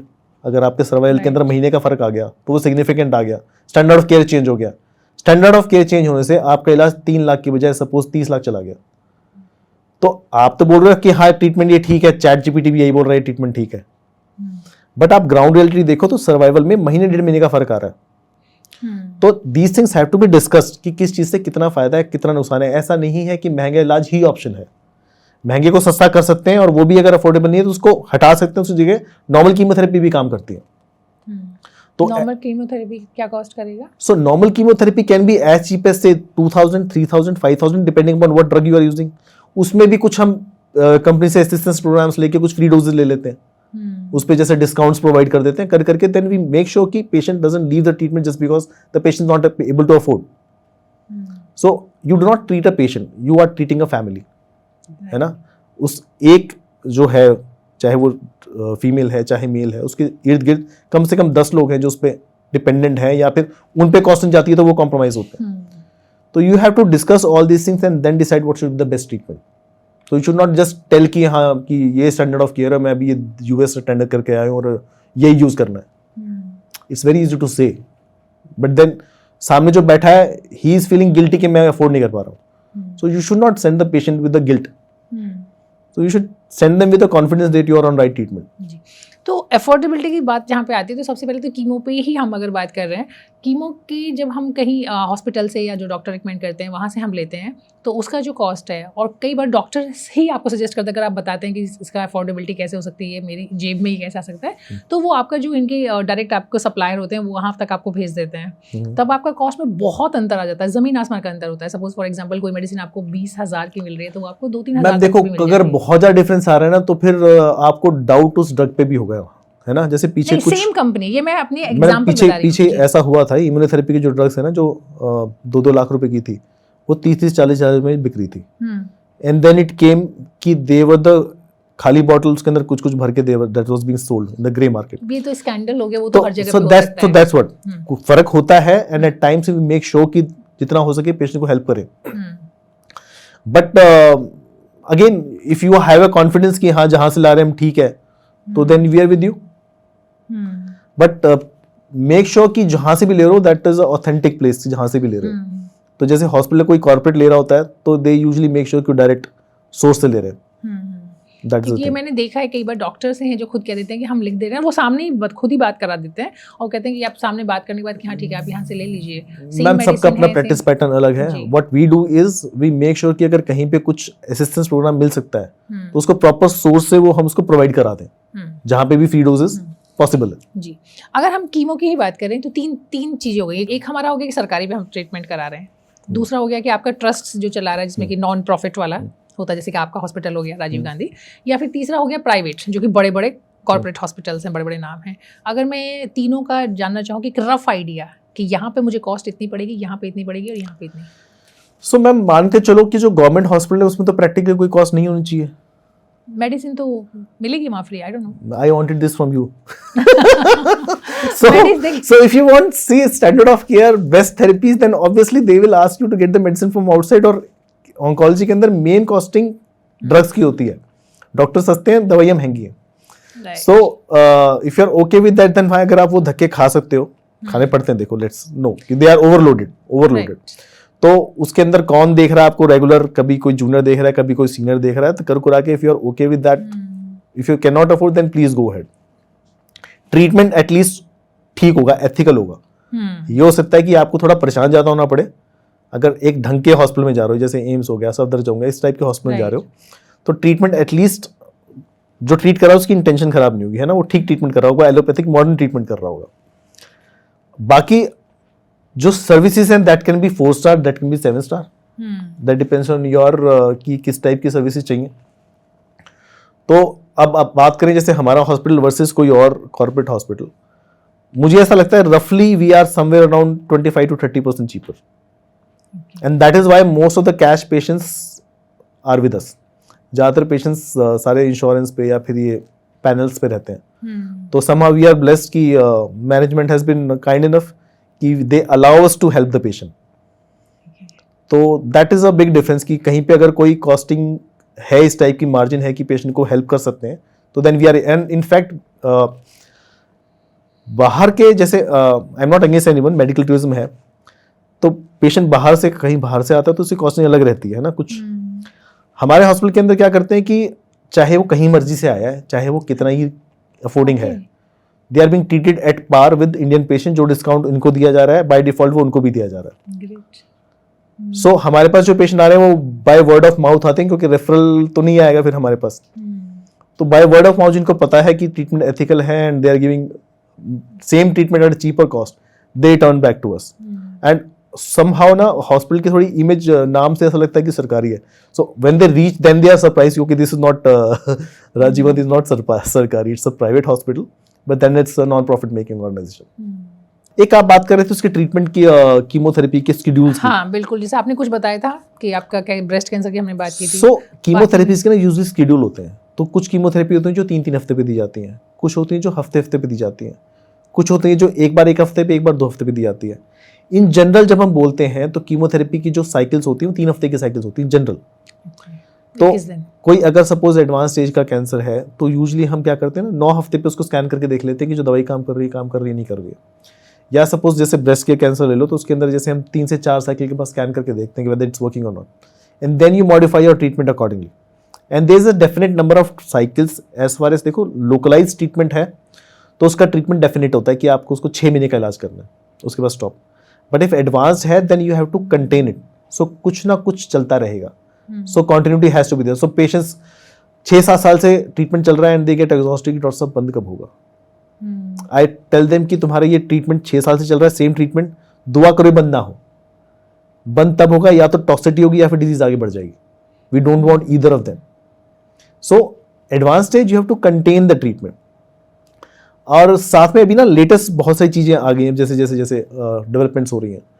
पहले तो ये था कि सबकी टिश्यू बायोप्सी करने जो आपको बोलता है कि बायोप्सी करें नहीं करें, अब एक लिक्विड बायोप्सी करके डेवलप हुआ है ना कुछ टाइम से, जिसके अंदर जैसे बीमारी बढ़ रही है तो आपको रिपीट बायोप्सी टिश्यू से नहीं लेनी है, आप ब्लड सैंपल ले लो। ब्लड सैंपल के अंदर आप म्यूटेशन सर्च कर लो and you will be knowing कि what the drug is to be used. और लेटेस्ट क्या आया है, CAR-T सेल थेरेपी आई है। कई सारे पेशेंट्स आके पूछते हैं सर CAR-T सेल थेरेपी कर लेते हैं, या फिर कुछ आएंगे एंथुसियास्ट कि सर लीवर में बीमारी बढ़ गई है, स्टेज 4 की, लीवर चेंज करा लेते हैं। सर ये ट्रीटमेंट की तो हमने काफ़ी बात की, लेकिन एक चीज़ है जिसके लिए अक्सर कहा जाता है कि वैक्सीन, कि वैक्सीन से आप प्रिवेंट कर सकते हैं किसी बीमारी को, तो क्या कैंसर के लिए भी वैक्सीन है तो किस कैंसर के लिए है? सो यूजली पेशेंट सोचते हैं कि सर कोई वैक्सीन आ गई जिससे कोई भी कैंसर नहीं होगा। सो ऐसा नहीं है। देखो, एक तो हेपेटोसेलुलर कार्सिनोमा कई बार हेपेटाइटिस बी की वजह से होता है, उसकी वैक्सीन ऑलरेडी हमको बचपन में लगी होती है, ऑलमोस्ट सबको लगी होती है।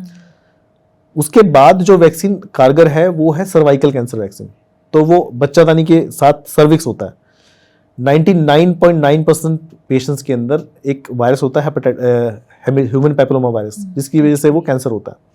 तो अगर आप ये वैक्सीन दे देते हो तो ये वायरस ट्रांसमिट नहीं होता है उसको, इंडिविजुअल को, जिसकी वजह से कैंसर नहीं होता। और सर्वाइकल कैंसर आप ये मान के चलिए कि जो डेवलप्ड सिटीज में है उसमें second most common, under developed cities में मोस्ट कॉमन कैंसर है। तो खासकर जो अनमैरिड गर्ल्स है जिनका सेक्सुअल एक्सपोजर नहीं है, उनके अंदर बीन ऑलमोस्ट 99% की कैंसर नहीं होगा, तो you should give it. Problem ये है जैसे इवन महंगी वैक्सीन आती है, 3-3 हज़ार रुपए के इंजेक्शन आते हैं, 10-10 के भी आते हैं। इंडियन गवर्नमेंट ने रोल आउट किया प्रोग्राम कि हम ये वैक्सीन फ्री देंगे। अब जब भी कुछ फ्री मिलता है ना तो उससे पहले प्रॉब्लम्स खड़ी हो जाती हैं। अभी सबने जनता में फैला दिया कि इससे इनफर्टिलिटी आती है। तो इमेजिन लाखों लोगों को वैक्सीन करने के लिए गवर्नमेंट ने इतना ह्यूज एक्सपेंडिचर किया, हजारों लोगों ने भी नहीं कराई। जिसको समझ है वो पैसे देके भी करवा रहा है, राइट। जिसको नहीं समझ है वो घर पे आ रहे हैं वैक्सीन लगवा लें तो भी नहीं करा रहा है। पता है प्रॉब्लम क्या है कि जैसे मैं आपको एग्जांपल देता हूँ, मैं ना बिहार गया था एक बार, वहाँ पे फ्लड रिलीफ कैंप लगा हुआ था अब से 8-10 साल पहले। तो वहाँ वैक्सीन दे रहे थे बच्चों को पोलियो की। तो एक डॉक्टर थी, एक साथ में उसके असिस्टेंट था, बच्चे थे, उनकी माएँ थी। तो वैक्सीन कैसे दी जा रही थी कि बच्चा खेल रहा है धूल के अंदर, उसको उठाया, माँ लेके आ रही है उसको पकड़ के। अब वैक्सीन पीछे बटक में लगेगी, कहाँ लगेगी वो कौन डिसाइड कर रहा है? डॉक्टर डिसाइड कर रहा है, साथ में जो बगैर पढ़ा लिखा जो भी अटेंडेंट है वो डिसाइड कर रहा है, या माँ डिसाइड कर रही है? यू विल बी सरप्राइज, बच्चा डिसाइड कर रहा है। कैसे? वो पकड़ रहा है, मचल रहा है, उसने तो वैक्सीन लगा देनी है, वो जहां लगी लगी। तो अब जब आप फोकस नहीं हो कि vaccine upper outer quadrant of buttock पे लगनी है और आप इस तरीके से लगा रहे हो, तो वो कभी कभी नर्व में भी जाएगी, पीछे स्टार्टिंग नर्व जा रही है। तो 1000, 2000, मे बी 5000 में से एक बच्चा होगा जिसकी स्टार्टिंग नर्व में चली जाएगी, वो उसकी वजह से पैर कमजोर हो जाएगा। तो मैसेज ये जाएगा कि इस वैक्सीन से पैर खराब हो जाता है, लोग वैक्सीन लेंगे ही नहीं। तो दैट इज द प्रॉब्लम। आप जब मास में कोई काम करते हो, सपोज कोई सप्लीमेंट देते हो या वैक्सीन करते हो, इक्का दुक्का सपोज साइड इफेक्ट हो गया या कुछ हो गया जो कि आपने उससे रिलेट कर दिया, तो हर कोई ये मानना चाहता है कि इसका साइड इफेक्ट हो गया। वो ये नहीं देख रहे इससे लाइफ बच कितनी रही है। वो जैसे पहले बोलते थे ना कि वो बांध बना दिया, पानी में से ऊर्जा ले ली।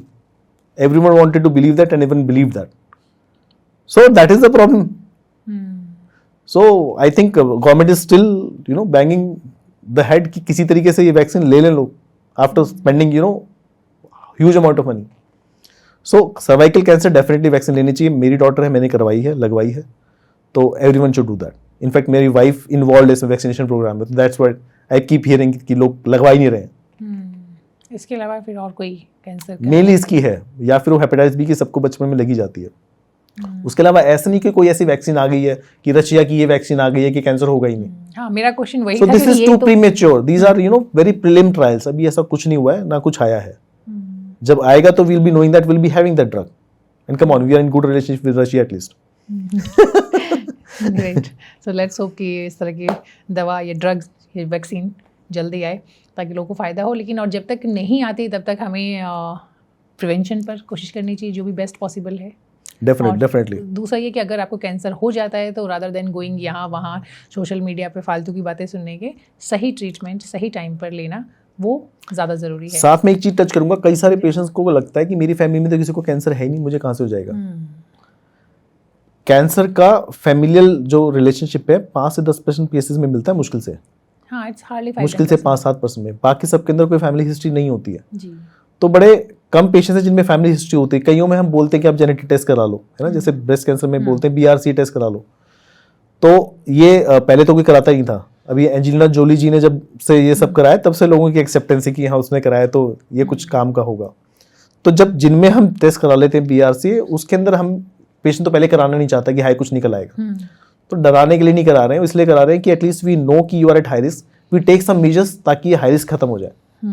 तो we can do some surgeries prophylactic, जैसे ओवरी रिमूव करनी होती है या ब्रेस्ट को एमआरआई करना होता है कि आगे कैंसर नहीं है और आपकी नेक्स्ट जनरेशन के अंदर टेस्ट करके पहले सतर्क हो जाए, तो उसको होने ही ना दे। So important is do not get afraid कि अगर कोई टेस्ट बोला जा रहा है, देयर आर सम मेजर्स जो उसके बाद लिए जाएंगे जिसकी वजह से आपकी और आपकी फैमिली सेफ रहेगी, या आपके ट्रीटमेंट के अंदर भी कई बार मॉडिफिकेशंस होते हैं, कुछ टैबलेट्स दी जाती हैं उसके लिए, सो दैट इज इंपॉर्टेंट। राइट अच्छा, यहाँ पर एक और चीज़ हम जो है अपनी बातचीत खत्म करने से पहले जानना चाहेंगे कि जो कि ट्रीटमेंट की हम बात कर रहे थे और आप मेडिकल ऑन्कोलॉजिस्ट है तो जो आपका कहाँ फील्ड ही है वो, उसमें भी लोगों को कन्फ्यूजन होता है कि सर्जरी हो गई, ठीक है, परफेक्टली फाइन, अब सर्जरी के अलावा जब कीमो है और रेडिएशन की जरूरत पड़ती है तो वो भी हो जाता है, कोई और मेडिसिन की ज़रूरत होती है इसमें पूरे ट्रीटमेंट में? सो दैट्स कई बार ना कुछ टैबलेट्स होती हैं जो कि मैं बता रहा था, कुछ टारगेट टैबलेट्स हो सकती हैं, कुछ हार्मोनल टैबलेट्स होती हैं जो दी जाती हैं। जैसे ब्रेस्ट के अंदर ही ले लो कि कंप्लीट पैथोलॉजिकल रिस्पांस नहीं आया जो हम बात कर रहे थे कीमोथेरेपी के बाद, तो कुछ टैबलेट्स ऐड कर दी जाती हैं 6 महीने के लिए, या हार्मोनल थेरेपी टैबलेट्स होती हैं 5 से 10 साल दी जाती हैं, या लंग कैंसर के पेशेंट्स हैं जिनके अंदर कुछ स्पेसिफिक म्यूटेशन है तो बाद में कुछ टैबलेट दी जाती हैं जिससे कि आगे चांसेस कम से कम हो जाए। तो जैसे पेशेंट सर्जरी करा के आते हैं, उनको बोलो कीमो, तो बोलते हैं सर अब तो कुछ है ही नहीं, अब क्या कर रहे हो? तो we are basically treating the patients which we are not able to see. So as per the studies what has been proved कि कुछ माइक्रोसेल्स होते हैं जो कि आपको नजर नहीं आते हैं, तो then as per guidelines you see कि कौन हाई रिस्क पे है कौन नहीं है, किसको देने से डिजीज के चांसेस के रिकरेंस डेफिनेटली कम हो जाएंगे। सो कुछ चीजें दी जाती हैं सिर्फ कंट्रोल करने के लिए या श्रिंक करने के लिए, कुछ चीजें दी जाती है कि रिकरेंस नहीं हो। So radiation is also one of them, कि आपने ट्रीटमेंट कर दिया पर रेडिएशन अगर हाई रिस्क है लोकल रिकरेंस के तो आप रेडिएशन दोगे उसमें ताकि बीमारी वापस ना आए। ऐसे सिस्टमिक रिकरेंस कम करने के लिए आप कई बार कुछ ट्रीटमेंट देते हो, मे बी इम्यूनोथेरेपी हो सकती है, टैबलेट्स होती है, कीमोथेरेपी हो सकती है, जिससे जो आपने इतनी मेहनत की है, इतना सारा इलाज लिया है, ऐसे पे ना हो कि बीमारी वापस आ जाए। तो you have to take the treatment to the fullest, ये नहीं कि सर बहुत हो गया अभी थक गए and we want to just give up. But अभी जो आपने बीमारी वापस की बात की तो ये एक बड़ा कंसर्न आता है फिर से कैंसर में। अमूमन लोग जिस तरीके से हमने जब बातचीत शुरू की थी कि जो मिथ कह लीजिए या डर कह लीजिए वो है आपकी ट्रीटमेंट को लेकर के, वही है ये कि वापस लौट के आएगा। लोग कहते हैं कि जब कैंसर एक बार हो गया तो वो तो आज नहीं तो कल वापस लौट के आएगा। मैडम वो कल ना 10 साल के बाद भी होता है, कई बार नहीं होता है वो। तो अगर आप इस तरह से डरोगे तो मतलब तो फर्स्ट टाइम में you will just lose it. नहीं लेकिन हर किसी को कैंसर रिकरेंस नहीं होता है। अल्टीमेटली वही मैं बोल रहा हूँ कि हम संभावनाओं के साथ जी रहे होते हैं। तो सपोज आपने ट्रीटमेंट आगे का नहीं कराया तो आपके चांसेस सपोज 70-80% थे, ट्रीटमेंट ढंग से कराया तो 10% रह गए। तो पेशेंट बोलते हैं सर वो ये पेशेंट्स इतने सारे हैं जिनको बीमारी वापस आ गई, बाहर बैठे हुए हैं। आई टेल देम कि जिनको वापस आ गई वही तो बाहर बैठे हैं ना, बाकी तो घर बैठे हुए हैं। तो we are not able to see the 90-95% patients who have been cured and they are sitting happily at home. आप कह रहे हैं 90-95 को वापस नहीं आता है, depending on what type of cancer is there, what type of stage is there.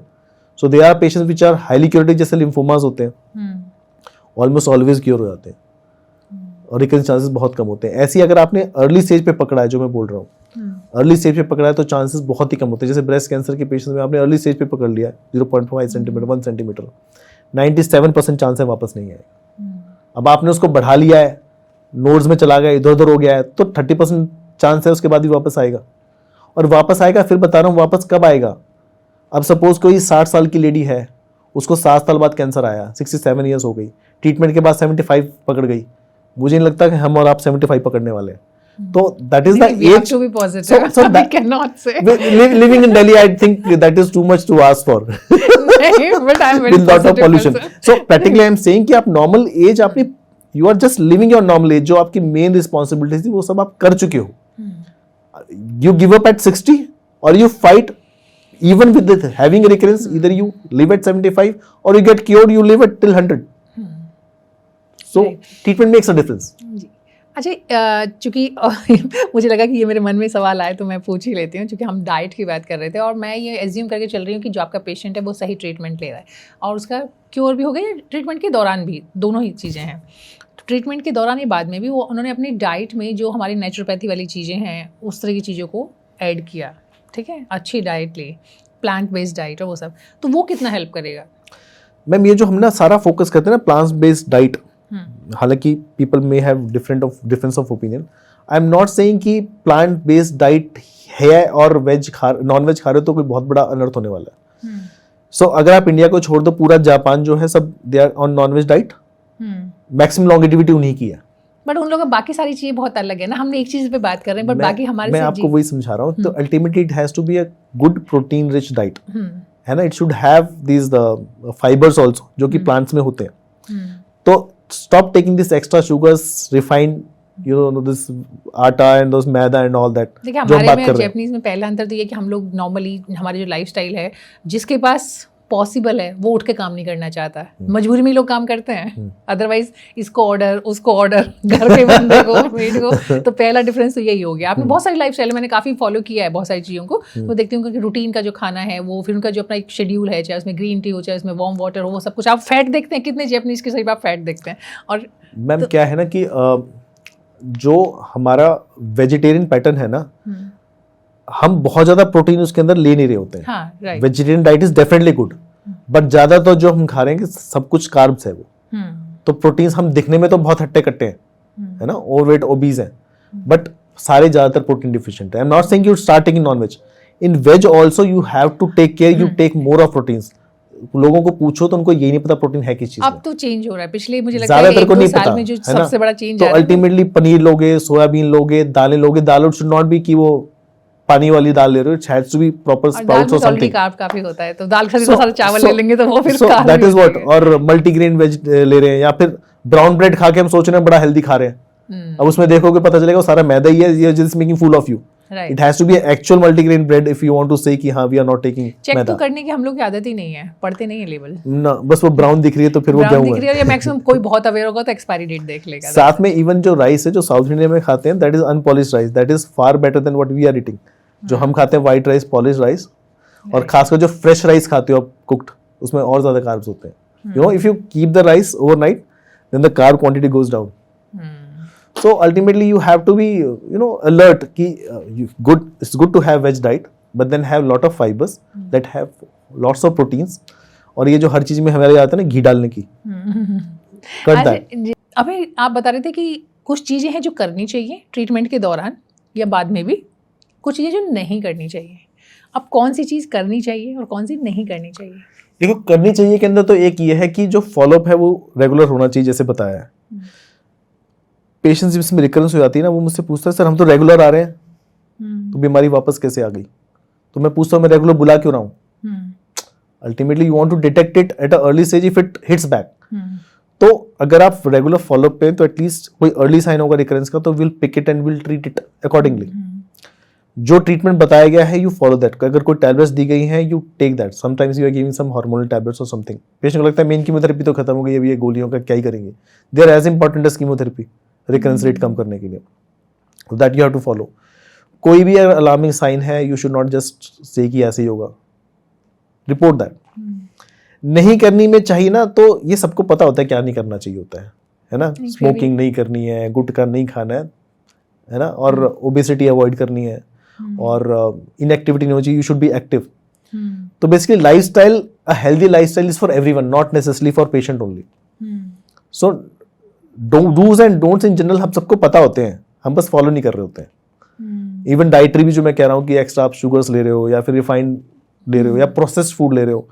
अब ये प्रोसेस्ड फूड का बहुत चलन है ना, बच्चे भी हैं सारे वो चिप्स खाए जा रहे हैं, फ्रोजन फूड्स खाए जा रहे हैं, इंस्टेंट नूडल्स खाए जा रहे हैं, इंस्टेंट आजकल दाल चावल खा रहे हैं वो, मतलब why can't you cook it fresh? So make sure that the lifestyle is good, and specially this microplastics, this is also big nuisance now. हमारा पानी रखा है वो प्लास्टिक की बोतल में रखा हुआ है, खाना जा रहा है वो प्लास्टिक में जा रहा है, माइक्रो में प्लास्टिक जा रहा है। तो these are the common things which we should take care, at least these are doable. आप ऐसे पूछो और क्या करना है, तो ऐसे तो हर चीज के अंदर मिलावट है, you can not help it. आप एग खा रहे हो तो जो हैन है उसको इंजेक्शन दिया गया है, आप जो प्लांट्स जो खा रहे हो वेजिटेबल्स उनमें भी कुछ ना कुछ दिया गया है। You can not get away. तुम सोचो कि तुम अपना खुद का खेत बना लोगे, वहां से सब्जी लाओगे, that is not possible. So I am talking about the things which are doable. इनको लेके ना बहुत परेशान होकर कुछ होगा नहीं कि जो हम सांस ले रहे हैं उसके अंदर ये है, पॉल्यूशन है। दिल्ली छोड़ के तो नहीं गए ना हम, 2 महीने रोते हैं उसके बाद फिर ठीक रहते हैं। So that is what happens. So you should see what is doable. At least आप जो खाना रख रहे हैं वो प्लास्टिक के अंदर नहीं हो, एटलीस्ट डू दिस मच। और जो फैट जो बाहर आप खाना खा रहे हो keep it at a minimum. ये जो बार बार से ऑयल हीट होता है, सारा वो ट्रांस फैटी एसिड्स जा रहे होते हैं, दैट इज वेरी बैड। तो हम बात कर रहे थे बेसिकली माइक्रोप्लास्टिक्स, या फिर जो हम कुकवेयर यूज कर रहे हैं जिसमें हम नॉन स्टिक यूज कर रहे हैं, अल्टीमेटली एक नॉन स्टिक को बहुत लंबे टाइम तक यूज नहीं करना होता है। वंस इट्स गेट्स क्रैश तो उसके अंदर से जो टॉक्सिन्स निकल रहे होते हैं, you can not just avoid that. So highly processed foods या long term frozen foods, that should be avoided. और पनीर वनीर आजकल आप कुछ भी देखो, आपको सब कुछ लगता है कि सब कुछ ही डुप्लीकेट आ रहा है। तो अब रिसेंटली पीपल हैव स्टार्टेड कि हम घर पे बना रहे हैं। तो I think that is better than getting whatever you are getting. तो दैट गिल्ट, साथ में बाहर की जो स्वीट्स वगैरह जो आ रही होती हैं, पता नहीं कब की रखी होती हैं, होली दिवाली पे आ रही है वो पता नहीं पिछले 1.5 महीने से रखी हुई हैं, बाहर हम पकौड़े खा रहे हैं वो पता नहीं 4 बार वो।